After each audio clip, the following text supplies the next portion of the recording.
जरा सोचो, अगर तुम्हें किसी ऐसे जुर्म में फंसा दिया जाए जो तुमने किया ही नहीं और फिर भेज दिया जाए दुनिया की सबसे खतरनाक जेल में। यही कहानी है पेपिलोन की। साल था 1931, जगह पेरिस, जहाँ रहता था एक चालाक और होशियार आदमी पेपिलोन। किसी भी ताले को खोलने में वो माहिर था, मानो लोहे का भी दिल पिघला दे। एक दिन उसने चोरी के बाद कुछ हीरे अपने बॉस को सौंपे। बॉस ने शक भरी नजरों से पूछा, कहीं कुछ हीरे अपने पास तो नहीं रख लिए? लेकिन पेपिलोन ने बिना झिझक साफ इनकार कर दिया। उसी वक्त बॉस के लोगों ने एक बुरी तरह जख्मी आदमी को अंदर घसीट कर लाया। बॉस ने उस पर कहर बरपाते हुए पेपिलोन की तरफ देखा। अगर मुझसे झूठ बोला तो तेरे साथ भी यही हाल होगा। ये देखकर पेपिलोन के अंदर हल्की सी दहशत दौड़ गई, लेकिन उसने अपने हिस्से के पैसे उठाए और वहां से निकल पड़ा। सीधा अपनी गर्लफ्रेंड नैनिटी के पास पहुंचा और उसे वो हीरे तोहफे में दे दिए जो उसने चोरी छिपे अपने पास रख लिए थे। नैनिटी की आंखों में चमक आ गई, लेकिन उसी वक्त एक अजनबी ने खिड़की के पार से वो नेकलेस देख लिया। रात ढलते ही दोनों ने एक दूसरे की बाहों में सुकून ढूंढा। नैनिटी ने कहा, मैं चाहती हूँ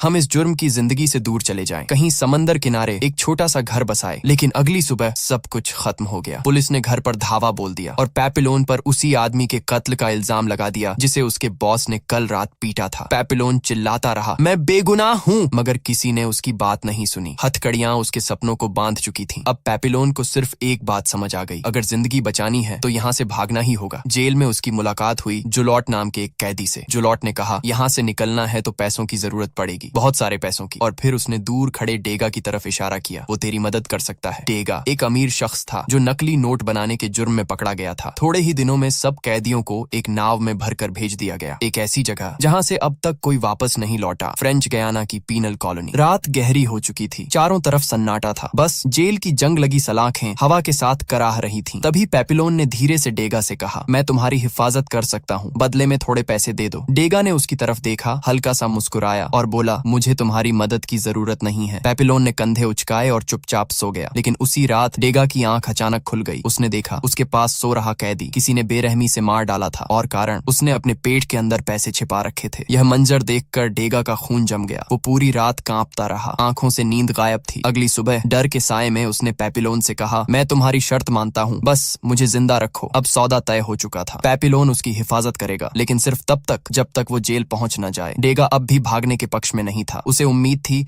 कि उसकी अमीर बीवी उसे छुड़वा लेगी। उसे नहीं पता था कि ये जगह उम्मीदों को निगल जाती है। उस रात जब सब कैदी सो चुके थे, कल वाला हत्यारा फिर डेगा की ओर बढ़ा। उसकी आंखों में वही खूनी चमक थी। वो डेगा के ऊपर झुका ही था कि अचानक पेपिलोन जाग गया, बिजली की तरह उठा और हत्यारे पर टूट पड़ा। उसने उसे बुरी तरह पीटा, लेकिन शोर सुनकर गार्ड्स वहां पहुंच गए। सुबह होते ही पेपिलोन को सजा दी गई, कड़ी बेरहम सज्जा। फिर भी उसके होंठों पर हल्की मुस्कान थी, क्योंकि जिस आदमी ने उसके पैसे देने थे वो अब भी जिंदा था। कुछ घंटों बाद सब कैदियों को एक नई जगह ले जाया गया, फ्रेंच गयाना की पीनल कॉलोनी, जहां मौत रोज आती थी, लेकिन कोई उसे देख नहीं पाता था। उतरते ही जुलॉट ने चाल चली। उसने खुद को जानबूझकर जख्मी कर लिया ताकि उसे क्लिनिक भेजा जाए, क्योंकि वहां पहरा सबसे कम था और वहीं उसकी भागने की उम्मीद थी। इधर बाकी कैदियों को जेल के अंदर भेजा गया, जहां हर तरफ खूंखार चेहरों की कतार थी। वो जगह किसी नर्क से कम नहीं थी। वहां का वार्डन सामने आया, सिगरेट का धुआं छोड़ते हुए बोला, यहाँ से भागना नामुमकिन है। और उस पल हर कैदी के दिल में डर नहीं बल्कि चुपचाप बगावत पनपने लगी थी। वार्डन ने धीमी ठंडी आवाज में समेट कर कहा, कोशिश बिल्कुल मत करना, ये तुम्हारी सेहत के लिए ठीक रहेगा। फिर उसने कड़क लहजे में सजाएं पढ़नी शुरू कर दी। पहली पकड़ पर 2 साल काला पानी, दूसरी बार पकड़े गए तो 3 साल, और जो तीसरी बार भागता पकड़ा गया उसे भेजा जाएगा उस डार्क जगह में, डेविल्स आइलैंड,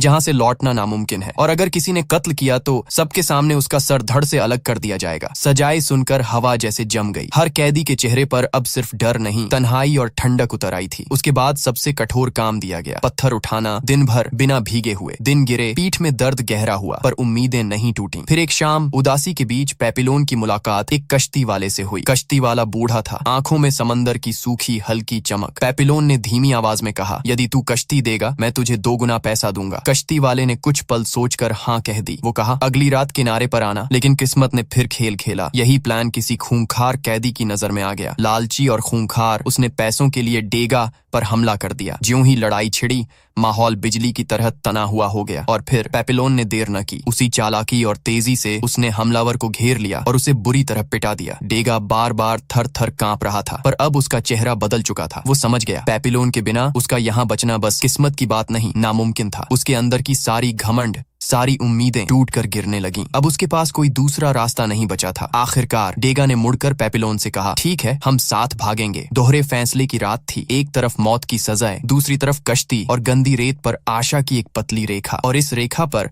अब जिंदगी दांव पर लग चुकी थी। रात हुई तो सभी कैदी मैदान में जमा कर दिए गए। हवा में एक डर की लहर दौड़ रही थी। आज कुछ अलग होने वाला था। दरअसल जुलॉट ने भागने की कोशिश में 2 गार्डों की हत्या कर दी थी और सज्जा बिल्कुल बेरहम थी। कुछ ही पलों में जुलॉट का सर धड़ से अलग कर दिया गया। उसकी लाश जमीन पर उखड़ी पड़ी रही और जहां जहां खून टपका वहां से हर आवाज जैसे सूख सी गई। हर कैदी की रूह कांप उठी। हवाओं में अब सिर्फ खामोशी और डर का संगीत था। उसके बाद वार्डन ने आदेश दिया, पेपिलोन और डेगा को जुलॉट की लाश श्मशान तक ले जाना होगा। रास्ते में डेगा बेसुध सा हो गया। उसने उलटियां शुरू कर दी। आज तक उसने किसी की लाश तक नहीं देखी थी। पेपिलोन ने उसे संभालने की कोशिश की, पर डेगा का बदन हिलने से इनकार कर रहा था। एक गार्ड आया और जोर देकर कहा, उठाओ और ले जाओ। जब डेगा खड़ा नहीं हुआ तो कोड़ों की बरसात शुरू हो गई। कोड़ों की तकरार में डेगा दर्द से गर्दा पकड़कर गिर पड़ा। पेपिलोन ने यह सारा नजारा देखा। अब उसकी आखिर हद तक सहनशीलता टूट गई। उसने गुस्से में एक बड़ा सा पत्थर उठाया और गार्ड के सर पर दे मारा। गार्ड गर्दन पकड़कर गिल्टियां खाते हुए गिर पड़ा। पेपिलोन वहीं से भाग निकला। उसकी सांसें तेज और दिल उबल रहा था। डेगा तो डर के मारे हिल भी नहीं पाया। वह वहीं धराशायी होकर बैठा रहा। रात के अंधेरे में पेपिलोन नदी किनारे उस कश्ती वाले के पास पहुंचा, पर जब उसने कश्ती मांगी तो वह आदमी जोर जोर से हंसा। पेपिलोन ने चारों तरफ देखा और तभी उसने अपनी आंखों से घेरा देखा। गार्ड्स चारों ओर खड़े थे। खुलासा क्रूर था। वही कश्ती वाला वार्डन को भागने वालों की खबर देता था और बदले में मोटा इनाम पाता था। कुछ ही देर में पेपिलोन को वापस कारागार में घसीटा गया। वहां वार्डन ने बताया कि जिस गार्ड पर उसने पत्थर मारा था वो जिंदा बच गया है, इसलिए उसकी जान तो जा बची, पर अब भागने के जुर्म में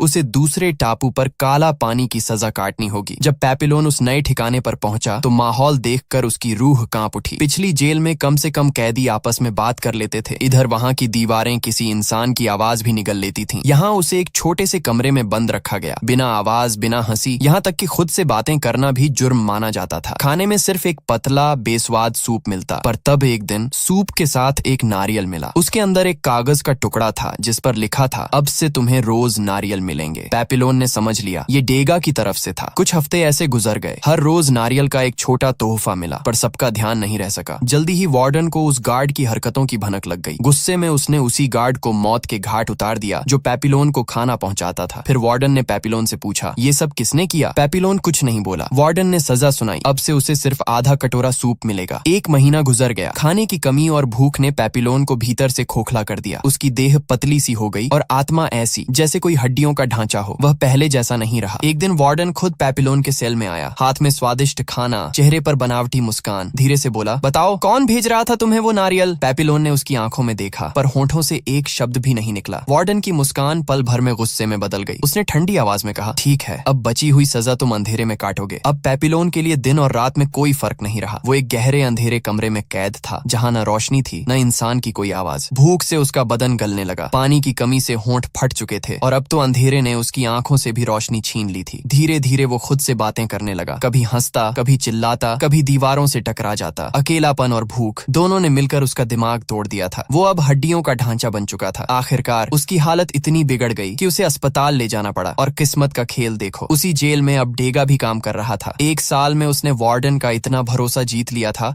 कि उसे कैदियों के बीच घूमने की आजादी मिल चुकी थी। एक दिन डेगा पेपिलोन से मिलने आया। उसे देखकर उसकी आंखों में आंसू आ गए, पर तभी पेपिलोन ने मुस्कुराते हुए फुसफुसाया, मैं पागल नहीं, बस पागल बनने का नाटक कर रहा हूँ। यही रास्ता था वापस आम जेल में आने का। डेगा कुछ पल उसे देखता रह गया। दोनों की नजरें मिली और उसी पल एक नया भागने का प्लान जन्म ले चुका था। इस बार उन्होंने तय किया कि अकेले नहीं, 4 लोग साथ भागेंगे। पेपिलोन ने चुना सिलियर, एक ताकतवर और भरोसेमंद कैदी, और डेगा ने चुना मैचुरेट, जो अक्सर सबके तानों का शिकार रहता था। डेगा ने अपने सारे पैसे सिलियर को दे दिए, जिसने उन पैसों से एक कश्ती खरीद ली, आजादी की उस कश्ती को जो अभी सागर में उतरने को बेताब थी। फिर आई वो रात जब पूरे जेल में फिल्म दिखाई जा रही थी। सभी अफसर हंस रहे थे, शराब पी रहे थे, और उसी भीड़ में डेगा धीरे से चला गया। उसने शराब में नशे की गोलियां मिला दी और फिर इंतजार करने लगा सही मौका दरवाजे की चाबियां चुराने का। दूसरी तरफ पेपिलोन और उसके साथी अंधेरे में बेचैन खड़े थे। बारिश शुरू हो गई थी, आसमान गरज रहा था, बिजली चमक रही थी। सिलियर बोला, अब या कभी नहीं, हमें भागना होगा। पर पेपिलोन ने सिर हिलाया, डेगा के बिना एक कदम भी नहीं। और जैसे किस्मत ने उसकी बात सुन ली, उसी पल डेगा भागता हुआ आया। हाथ में झंकारती हुई चाबियां थीं। चलो, उसने फुसफुसाया, और फिर चारों ने अंधेरे का फायदा उठाया। चाबियां घुमाई, दरवाजा खोला और बारिश की गूंज में वो जेल की दीवारों को पीछे छोड़ते हुए रात में खो गए। उनकी सांसें तेज, लेकिन दिलों में एक ही धड़कन, आजादी। वो लोग आखिरकार आजाद तो हो गए थे, लेकिन अभी भी उन्हें एक लंबा सफर तय करना था। पेपिलोन और डेका अब उस छोटे से गांव में रहने लगे